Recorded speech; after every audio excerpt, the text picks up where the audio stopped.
Hello, everyone! Today I'm going to introduce you to the birth of modern art in Southeast Asia. What is Southeast Asian modern art?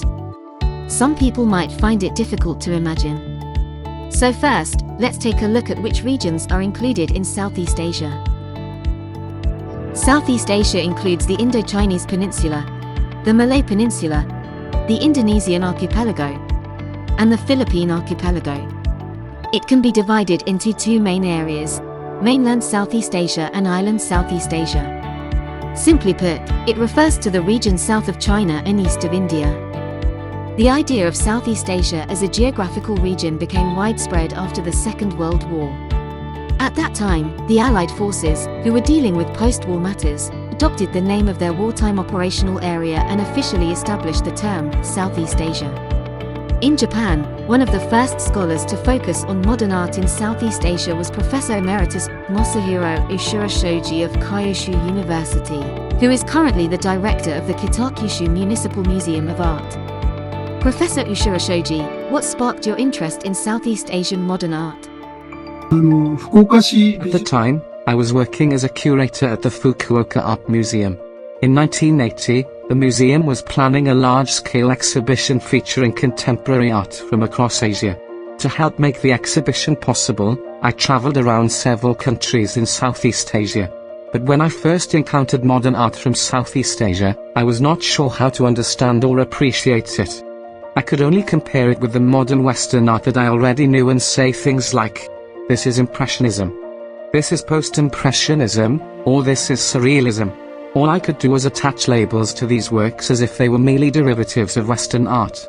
I knew nothing about the development of art history in those countries or the particular contexts in which the artists worked. I see. We tend to understand and learn art history through the framework of Western art history. Even now, some of you may still feel unsure about how Southeast Asian art should be understood, or whether Southeast Asia has its own art history. So, it is easy to understand why Professor Ushirashoji felt that way. The territories of the present-day countries of Southeast Asia are the result of colonial rule by Western powers.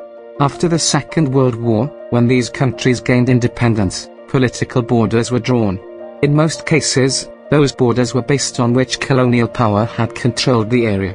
As a result, many ethnic groups, languages, religions, and cultures extend across national borders. In other words, there are aspects of history that cannot be explained simply within the framework of a single nation. The same is true for art. If we think about Japan, the word bijutsu art was first used in 1872, during the Meiji period. Before that, neither the word nor the concept of art existed in the modern sense. As Professor Dushin Sato explained at the previous forum, modern art emerged alongside the acceptance of the Western concept of art.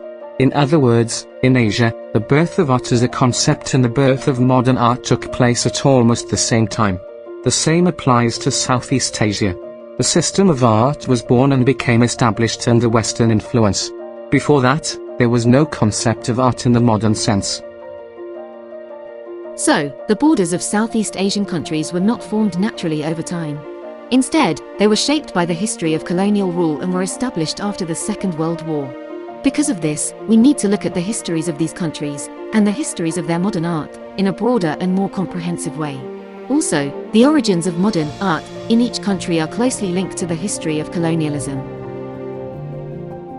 Let's begin by looking at modern art in Indonesia. In 1938, the Indonesian Painters Association, known as PASAGI, was established in the former Dutch East Indies. Before PASAGI was formed, paintings known in Dutch as Mooi Indi Beautiful Indies were very popular. These works portrayed idealized and highly picturesque tropical landscapes of the Dutch East Indies. Led by painters such as S. Zhaoxue, members of PASAGI strongly criticized paintings like Mooi Indi, which were often created for foreign tourists.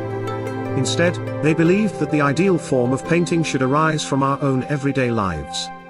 Zhaoxue called on the painters of Indonesia to move beyond colonial-style souvenir art and create art as a form of genuine self-expression.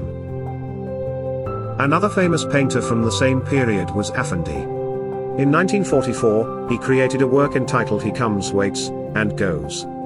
The painting depicts poor people during the period of Japanese military rule, when many were forced to live in poverty and even struggled to find enough food to eat. These works by Indonesian painters reveal a strong awareness of ideas of independence and national unity in Indonesia during this period.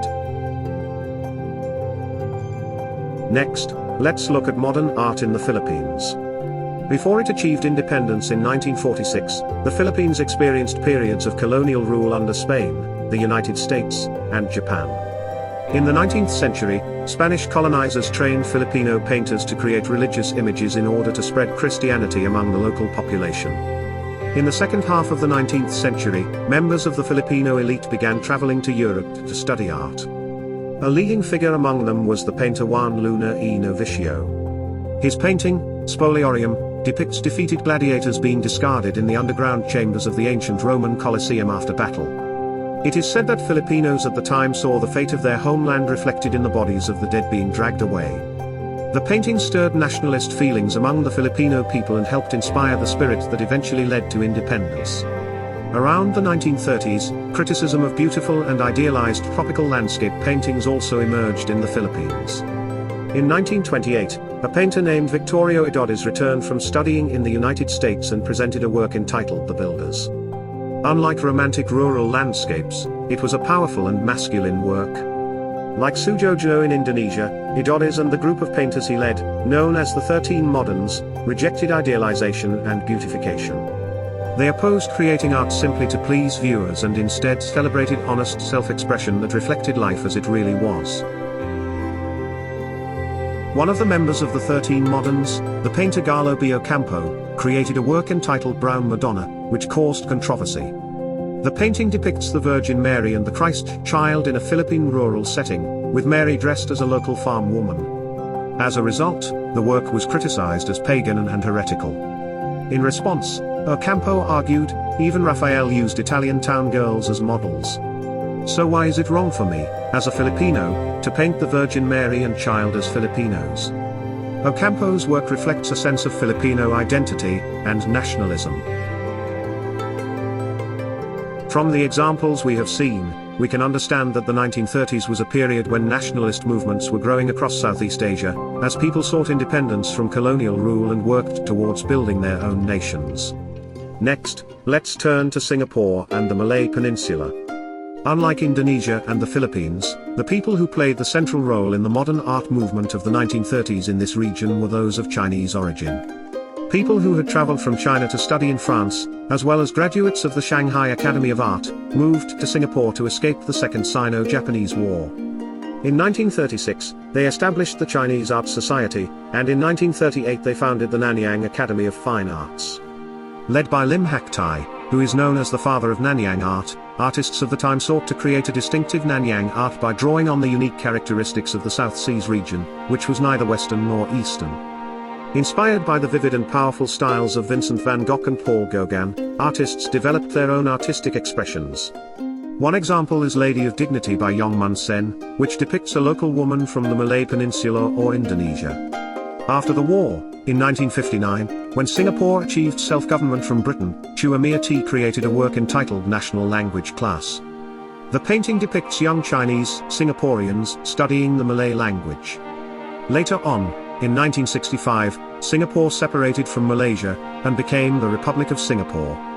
I believe that National Language Class symbolically captures the spirit of an era in which a national language and a sense of nationhood were being created, amid the various political developments surrounding independence. Unlike the birth of art in other Southeast Asian countries, Thailand, which remained an independent nation, was in some ways similar to Meiji Japan. In 1932, a military coup took place in Thailand, and a constitutional monarchy was established. This marked the country's first step as a modern nation-state. As part of its efforts to build the institutions of a modern nation-state, Thailand invited foreign experts from countries such as Italy and established public art schools, seeking to introduce various Western systems. Silpakorn University was one such school.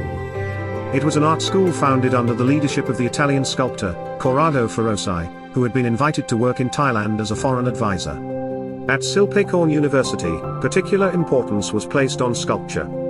For example, The sculptor Kian Yimsiri combined the Buddhist art of Sukhothai in Thailand with modern Italian sculpture to create beautiful works, such as musical rhythm.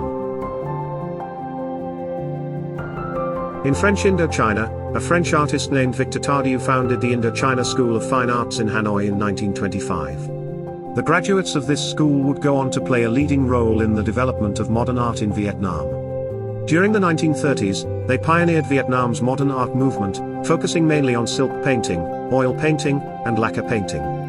Genres such as lacquer painting and silk painting developed as distinctive artistic forms rooted in local traditions, creating a unique artistic tradition rarely found in other countries. As with modern Japanese painting, lacquer painting and silk painting were, in a sense, new genres that emerged through encounters with the West and can be regarded as invented traditions. A representative example is Remembering the Northwest by Phan Kayan, which was first exhibited in 1955. The gold tones used in this lacquer painting are particularly beautiful, and the work remains popular as a distinctive form of artistic expression. During the 1930s, a growing sense of national identity emerged across Southeast Asia, and modern art appeared at almost the same time. So, what does the modern art of Southeast Asian countries mean for us living in East Asia? Until now, Japan has reflected on the Western-centered nature of the system of art. However, this reflection has largely taken place within the framework of a binary opposition between Japan and the West. Actually, a similar phenomenon can also be found in China's experience of modernity.